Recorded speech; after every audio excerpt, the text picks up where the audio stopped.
YouTube channel फालतू news with बेकार लोग। मैं शहर कादराबाद। पहले बात करते हैं इसराइल ईरान के बीच जो युद्ध चल रहा है। ये बहुत ही जटिल संघर्ष है दोनों के बीच, जो आज से नहीं चल रहा है। अभी कुछ दिनों पहले इसराइल ने ईरान के कुछ न्यूक्लियर ठिकानों पे हमले किए थे, जिसके बाद ईरान ने उसका मुंह तोड़ जवाब दिया, जिसकी वजह से इसराइल में बहुत भारी तबाही हुई। और ये विवाद कोई नया नहीं है। इसराइल ईरान दशकों से एक दूसरे के विरोधी रहे हैं। हाल के महीनों में तनाव एक दूसरे के बीच बहुत ज़्यादा बढ़ गया है। इसराइल ने सीरिया में ईरानी सैन्य ठिकानों पर हमला किया, जिसके जवाब में ईरान द्वारा इसराइल के संभावित ठिकानों पर किए गए ड्रोन से हमले किए। हालांकि इसमें ज़्यादातर हमलों को रोक दिया गया। ईरान के जितने भी ड्रोन थे उसमें से 10% ही अपने निशानों में इसमें कामयाब हुए। बाकी 80% को इसराइल के आयरन डोम और अमेरिका की थाड्स ने इंटरसेप्ट कर दिया, जिससे हमले नाकाम कर दिए। फिर भी बहुत तबाही हुई है। पहली बार ऐसा हुआ, उन्होंने बहुत दिनों से गाज़ा पे बहुत हमले किए, लेकिन वो गाज़ा के पास वैसी कोई शक्तियाँ नहीं थी जो उनका जवाब दे सके। लेकिन फिर ईरान पे हमला करके उन्होंने बहुत बड़ी गलती कर दी। यहाँ तक कि यूएस की सचिव ने बात की थी इसराइल के प्रधानमंत्री बेंजामिन नेतन्याहू से। उन्होंने भी उन्हें कहा था कि आप उन पे हमला मत करो, क्योंकि ये एक बड़े युद्ध का रूप बन सकता है। लेकिन बेंजामिन ने किसी की सुनी नहीं और उन्होंने उस पर हमला कर दिया। यहाँ तक कि ये हमला उस वक्त हुआ जब ईरान और यूएस में न्यूक्लियर पे बातचीत चल रही थी। दोनों के न्यूक्लियर समझौतों के बीच बातचीत चल रही थी। उसके बाद उन्होंने हमला कर दिया, जिसके बाद जवाबी कार्रवाई में ईरान ने अभी तक अपनी 10% मिसाइलें ही दागी हैं। फिर भी इसराइल को बहुत तबाही मची है वहाँ। अब ये युद्ध धीरे धीरे बहुत बड़ा होता जा रहा है। एक तरफ इसराइल के साथ ब्रिटेन की कुछ शक्तियां हैं, यूरोप की कुछ देश हैं जो उनको सपोर्ट कर रहे हैं। यूएस उनको सपोर्ट कर रहा है। यूएस अपनी मिसाइलें, अपने एयर डिफेंस, उनको और वो सटीक जानकारियाँ जो सैटेलाइट जानकारी वो मुहैया करा रहा है। दूसरी तरफ ईरान के साथ एक तरफ तो रशिया है। उन्होंने कहा कि अमेरिका अगर उन पे हमला करेगा तो वो उस पर डायरेक्ट हमला करेंगे, क्योंकि अमेरिका ने अभी धमकी फ़िलहाल कल जब G7 से वापस आके डोनाल्ड ट्रंप ने धमकी दी कि हम उनके न्यूक्लियर साइट्स पे जो है हमला कर सकते हैं। तो उसके बाद रशिया ने यूएस को कहा कि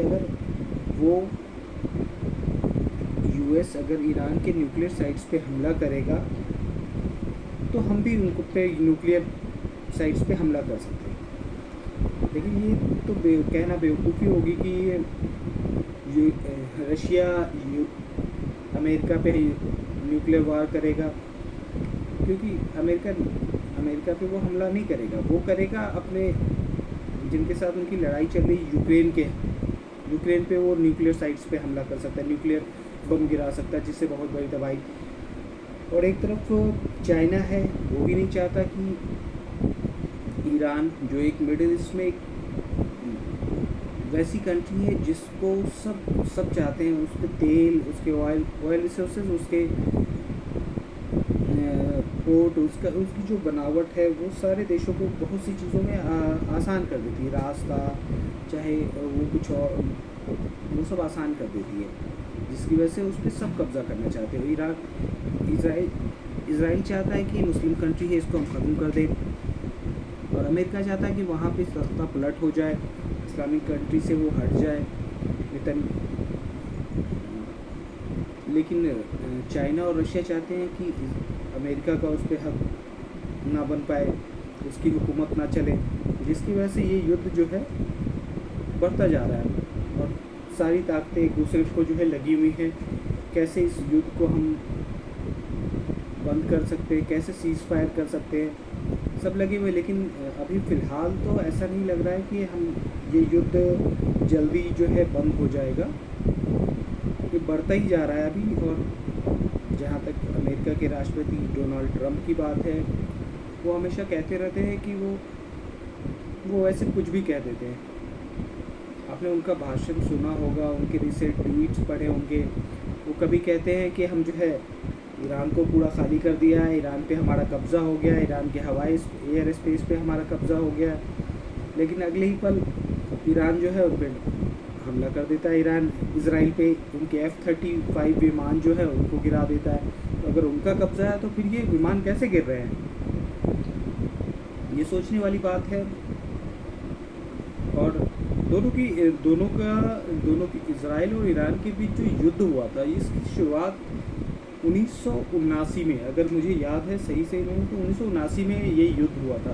और ईरान क्रांति हुई थी। ईरान क्रांति के तहत एक मुस्लिम स्टेट बना था वो, और इजराइल को उसने ज़ायनी इकाई, अवैध ज़ायनी इकाई के रूप में देखने लगा था। तब ईरान ने इजराइल के विनाश का आह्वान किया था, यानी शुरुआत कर दी थी। और इजराइल ने ईरान को अपने अस्तित्व के लिए गंभीर खतरे के रूप में देखा था।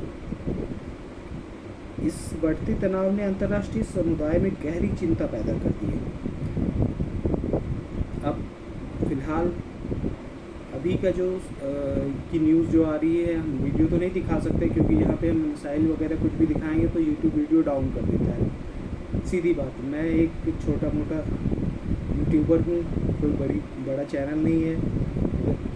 अभी कुछ करूँगा तो उस पर स्ट्राइक आ जाएगा, जो भी है आप लोग को पता ही है, जिसकी वजह से यूट्यूब बंद कर देगा हमारी वीडियो।